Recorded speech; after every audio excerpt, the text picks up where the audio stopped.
Ryzen 7 9800X3D versus the i7 9700K with the RTX 2080 in Rust. Sorry for making you wait a long time, Kappa PR. Your time is finally here, and you will not be disappointed by the results at the end of the video. So buckle up. So let's go over the system specs for both these systems that we're testing the game on.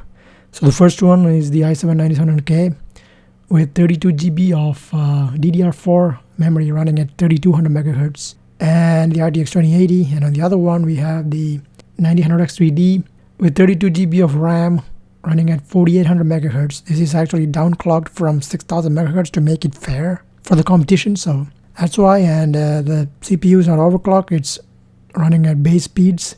And the RTX 2080, of course. So both are running on Windows 11. And that's it. So just like in the previous CPU battle videos where we tested the game out on 4K, 1440p and 1080p on the lowest settings possible to see how much we can push with these CPUs and see if there's a bottleneck, which there is. Spoiler alert, there's a big bottleneck coming up, so get ready for that. And one more thing, I've never played Rust before this video, so I bought Rust just to make this video because my subscriber or one of the viewers asked me for it. So leaving a like and leaving your thoughts in the comments would be a huge help for me. And like the video if you liked it, if it was helpful. So yeah, without further ado, let's get into the benchmark as usual. And if you want to skip to the last part where I'll be showing all you the results in comparison, you can skip it to that part. The timestamp will be in the video right now, so there you have it. We'll see you guys at the end of the video.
It'll be okay, bro. It'll be okay.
Okay, so before we start the comparison, I gotta say I never thought how much the 9700K was holding the 2080 back until I started doing these CPU comparison videos and seeing it for myself to show you guys how much of an improvement you guys can actually get, or how much of a CPU bottleneck you'll be getting with 9700K in 2025, or I underestimated the power of the 2080. Okay, so in 4K on the 9700K system, we are averaging around 67 FPS, the 0.1% loss of 20 FPS, and on the 9800X 3D system, we average about 115 FPS with the 0.1% loss of 34 FPS.